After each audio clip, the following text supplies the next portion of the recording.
Hey everybody, Randy with Rashley's Border Q. Today we're going to be reviewing a new rub, Tex Q Rubs. They're made right down here in Brownsville, Texas, in the Rio Grande Valley. And he has two basic rubs, the 214 and the 956. The 214 we're going to be reviewing tonight. 214, Dallas area code, Dallas area. Fort Worth, stockyards, beef. That's what it's intended for, primarily beef and vegetables. So we're going to give it a shot. He also has a 956 all-purpose rub. But we're going to be trying the 214 on a bone-in ribeye steak tonight. So y'all stay tuned. I'm getting the grill ready. We'll be right back.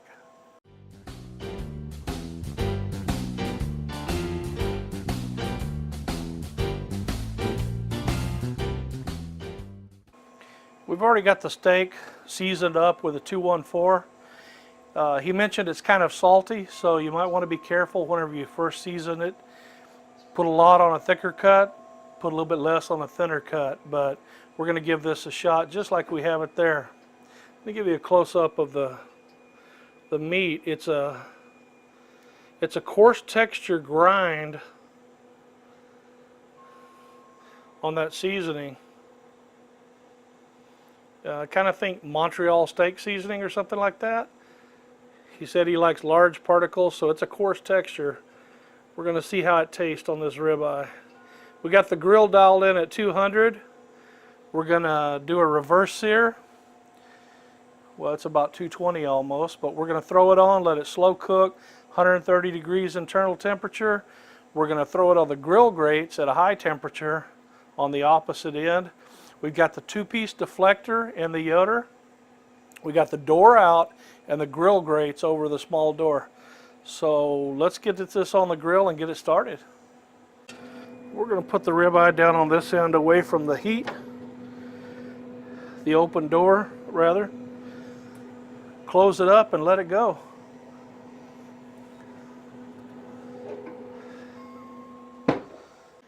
The internal temperature on the steak is up to about 135, 137. My wife said she doesn't want it medium rare, maybe not even medium. So got to make the wife happy. So we're going to cook it a little more well, maybe medium to medium well than we normally would. But I'm going to pull the steak off, let it rest. I've already turned the grill up as high as it'll go. Going to have the yoder on 600 degrees. Pull the steak off, let it rest while the grill heats up, and then we're going to sear it off on the grill grates. Let's get the steak off.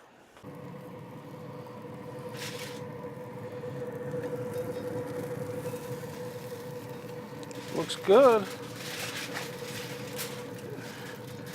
We're just going to lightly tint it in some foil. That's good right there while the grill heats up. Alright, it's nice and hot in there. With carryover, the steak's at about 145 right now.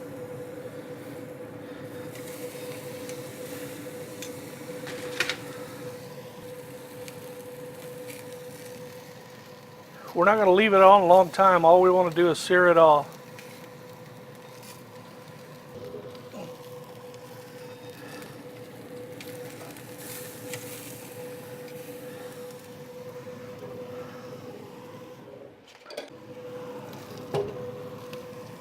All right, we flipped it once already.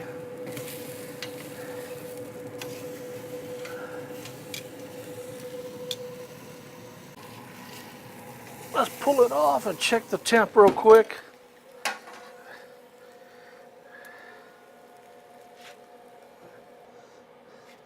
That is done. It's probing out about 155, which is a lot more than I like it, but it'll be just right for the wife. I'm going to tint it back up, let it rest a little bit, slice it up inside and take a taste test. We tinted it and let it rest about 15 minutes. Let's go ahead and slice into it and see what we got. Maybe medium, a little past medium, medium well. Notice there's not a lot of gray along the edges. That's the beauty of the reverse sear. Also, we ended up with a little smoke ring because we were only cooking at 200 degrees. to bring it up to 135, 140 internal temperature. Ended up with a little smoke ring. That's pretty cool. Let's cut off a little piece and give it a taste test. There we go.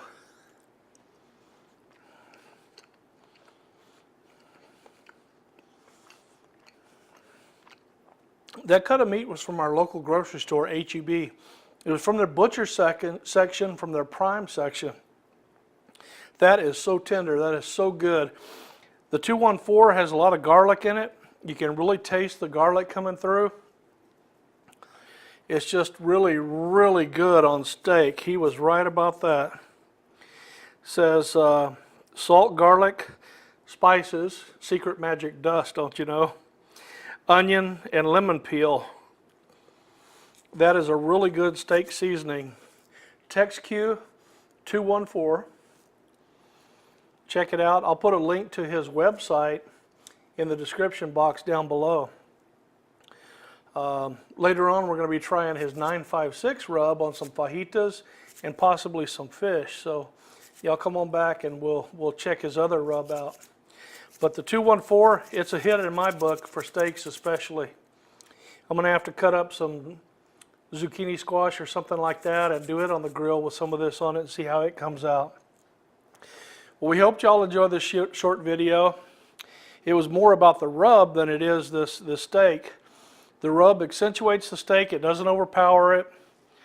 It's a really good rub. I call them like I see them, and when you give me a sample to try, you take your chances because it either is or it ain't, but this is. So this is a good rub, really good. Thanks a lot, guys. We hope y'all will tune in again sometime. Comment, like, subscribe if you're not a subscriber. If you are, we thank you from the bottom of our heart. And we'll be back later on for another episode of Rashley's Border Q. We'll see y'all later on down the road. Adios.